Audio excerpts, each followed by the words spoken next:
Welcome back subscribers and hello YouTube viewers. On this occasion we're off to the Caulfield Railway Station. The Caulfield Railway Station is a commuter railway station on the northern boundary of Caulfield East, a suburb of Melbourne, Victoria, Australia. Opened in 1879 and rebuilt in 1913 to 1914, the station complex is listed on the Victorian Heritage Register and is noted as an example of Federation-free style architecture.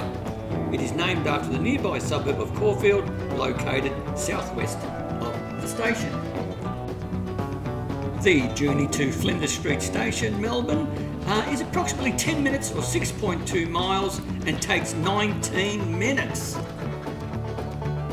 The first station buildings were opened on the site between 1881 and 1883 to coincide with the duplication of tracks between the city and Oakley.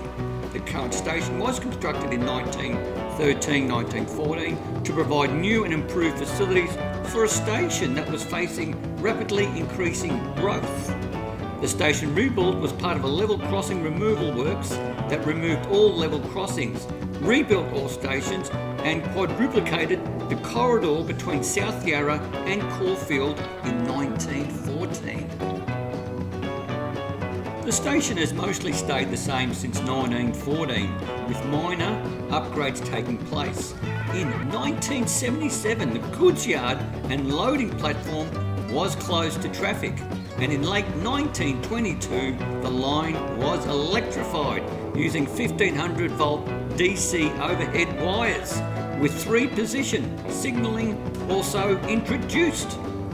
This platform has been used for cargo, postal, farming and Caulfield Racecourse horse deliveries during its operational life. However, it was decommissioned after the reduction in use. Unfortunately, there has been disasters at the station, and on the 26th of May 1926 at 6:02 p.m, an Oakley-bound train crashed into the rear of the stationary Carrum-bound train on platform 4 of the station. It was the first fatal collision to occur on a newly electrified rail system in Melbourne. 3 people died and about 170 people were injured.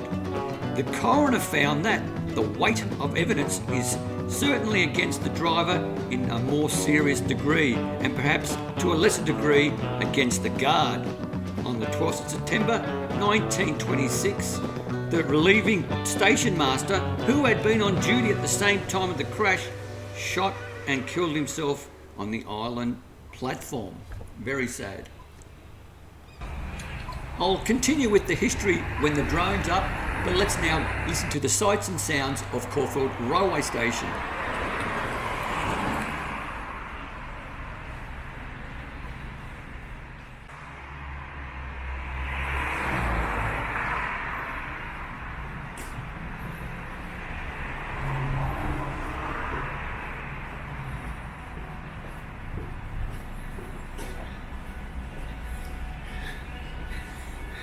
Now I wonder how long this store's been operating.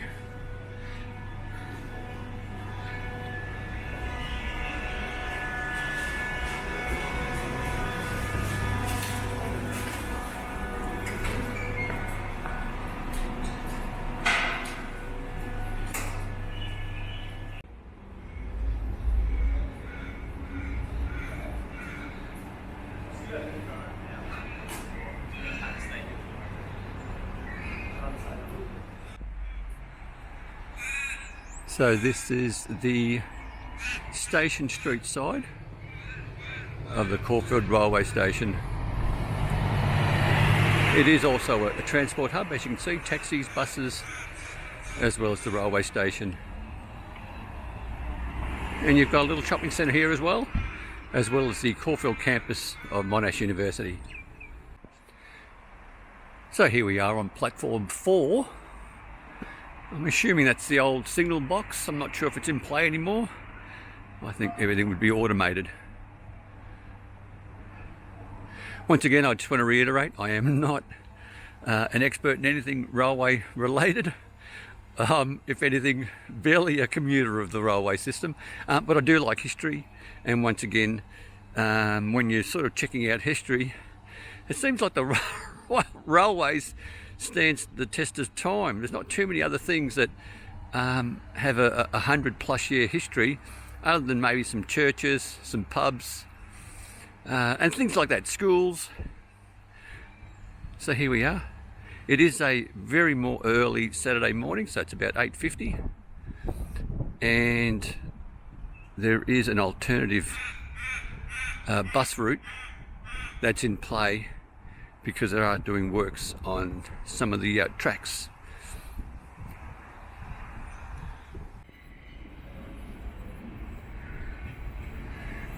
Here's one of our more recent modern trains coming in. Very nice.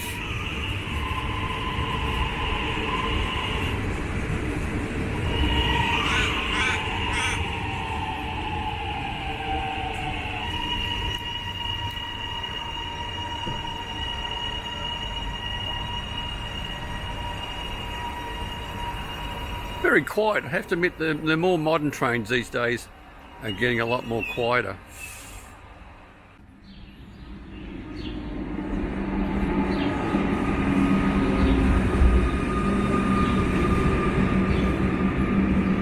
So here we are on platform 3.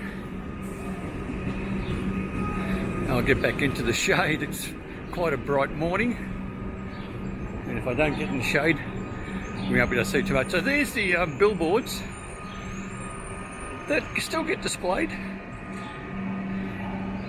and that's looking across to platform 4 that we just came from. I'll walk down to the end of this one. This is a relatively busy station for a number of reasons. There is a little shopping centre here, but there's also, as I mentioned earlier, it's next door to the Caulfield campus of Monash University. And also, if there's any horse racing meets at the Caulfield race course, which is just across the road.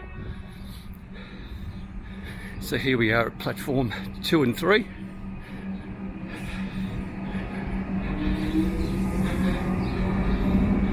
So we've got new disabled toilets there, which is great.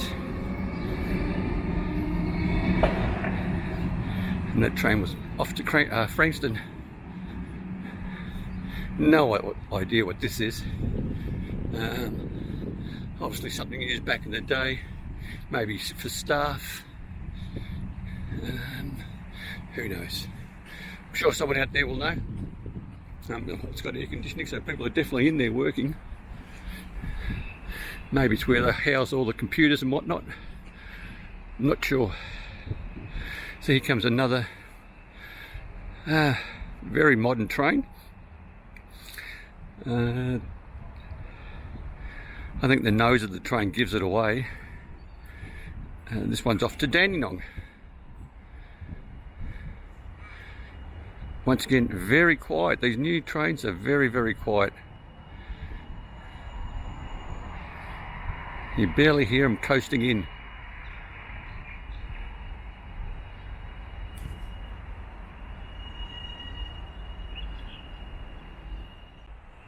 So once again, there's the old signal box, is what I believe it to be. And just over here, that timber structure there, I don't believe that's in use at all.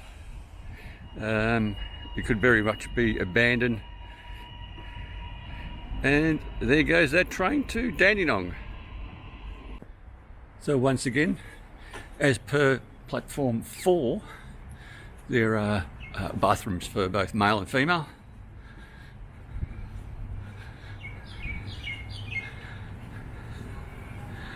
And over there is platform 1.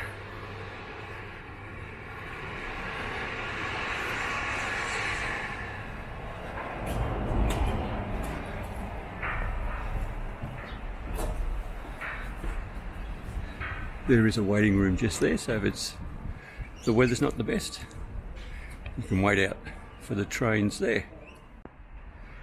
So So we're now at the city end of platform 2 at the Caulfield Railway Station. There's a sign saying the Caulfield Racecourse, which is just across the road. It's just barely 50 metres, if that. And there's what the station looks like on platform 1. Now I do like these things. If I recall carefully, these have been around for quite some time. And this is where you can come, if you're catching a train, to lock up your bicycles. I don't know how it works. You can lock them up. There is a lock here. I'm not sure if that still applies. But you lock them up, and I'm not sure if you hire them or it's a case of first in, first served. But very interesting. So yeah, there's a little sign, I'm not sure if you can catch that, saying it's they're bike lockers. Once again, this is a bit of a view of the city end of the Caulfield Railway Station. Now I'm not sure if people can notice this, but there is netting attached to the ceiling, and that's really, I guess, to prevent pigeons from perching up there, so while you're sitting down you don't get bombed. Very interesting. Obviously it's a big issue, maybe to also protect the equipment that they have, a lot of the speakers and displays. You can see the residue of bird droppings. So there you have the old gates to get in and out of the station. Make sure you get a validated ticket, and there's the new system in place. And once again, straight ahead is where you can park yourself if the weather is not to your liking and you're out of the cold or the heat.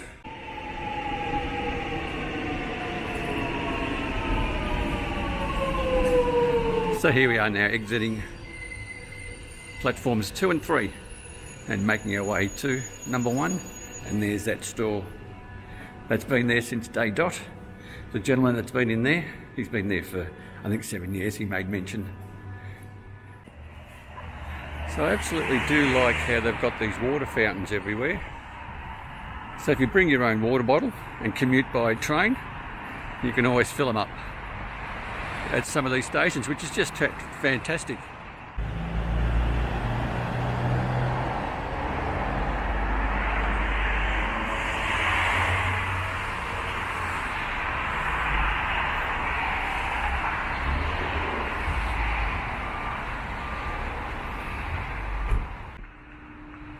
So here we now are at platform number 1 as the train departs in the background.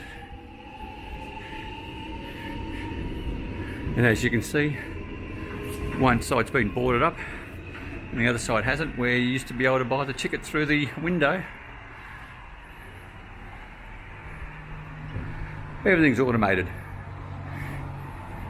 Got your map, got your, what's this, network status on if there's works on the line, things being minor delays.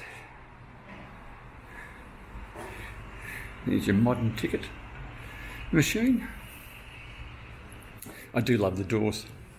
As a kid I recall having to come there through these sort of things, and there'd be a guy there checking your tickets. It'd normally be made out of cardboard, I believe.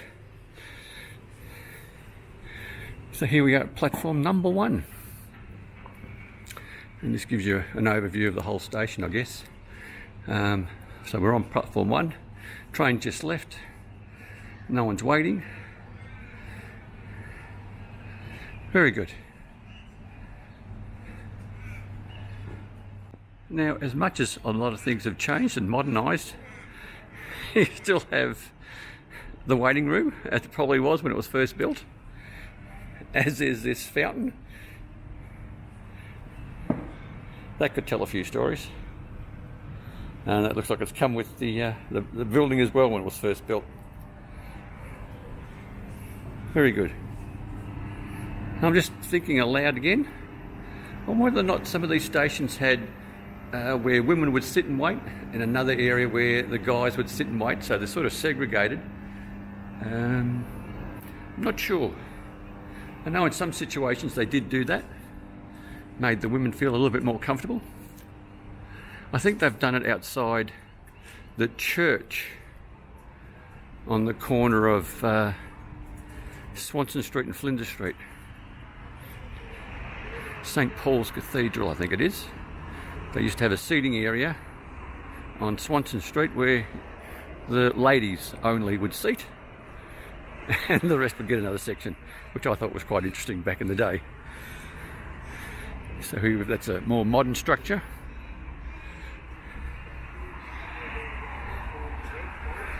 So now we're once again at the city end of platform 1,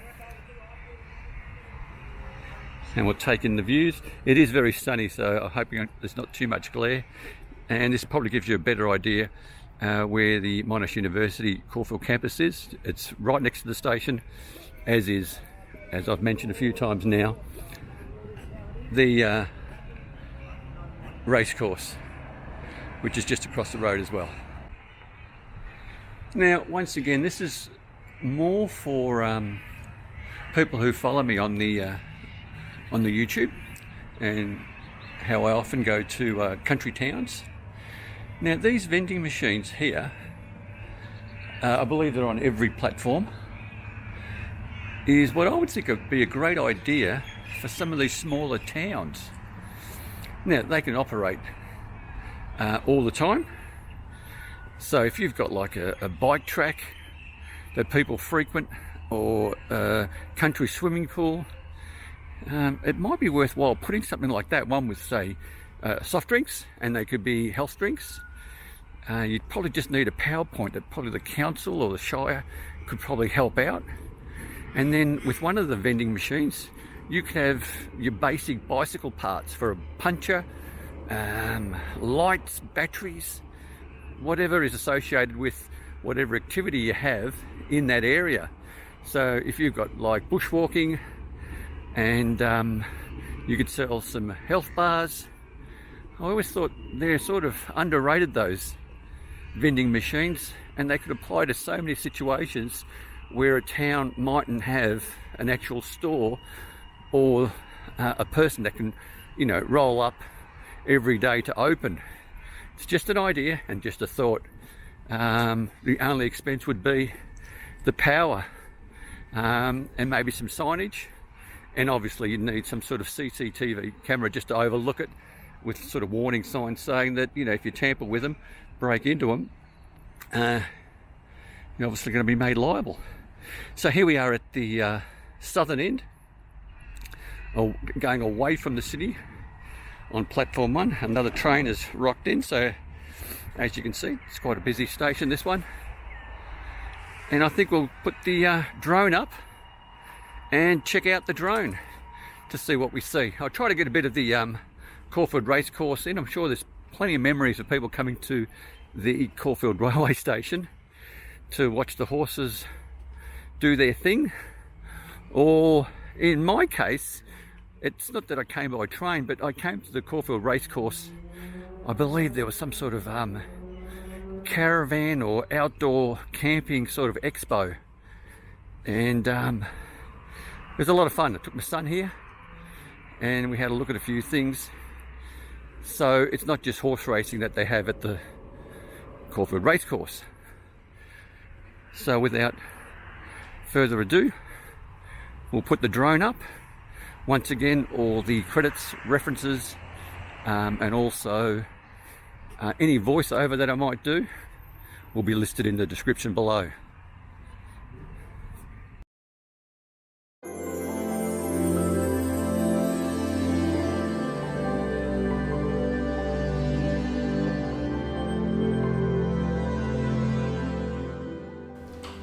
Now taking the opportunity to continue with a bit more history, in 1985 a number of sidings and their associated points and signals were abolished.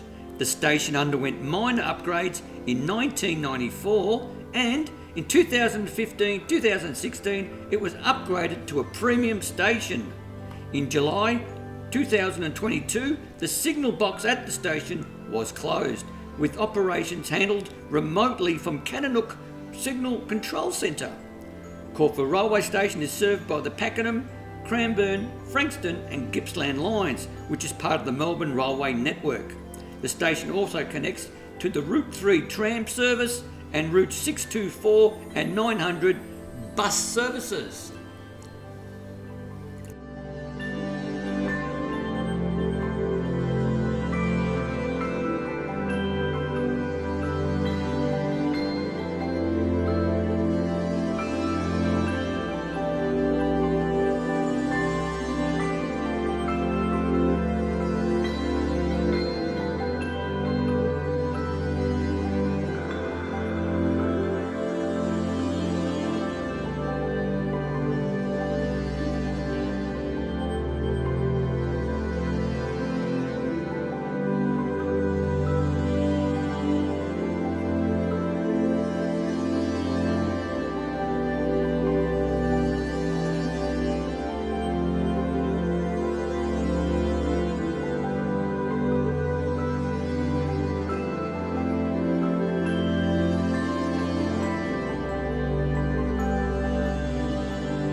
Now jumping in for the final time, all the credits, references and the voiceover information I've provided will be in the description below. And if you did like the video, by all means click on that like button or that thumbs up icon. Please consider subscribing. Subscribing does not cost you 1 cent, but it helps out the channel immensely. But most importantly, stay safe, commute safe, and have a great day.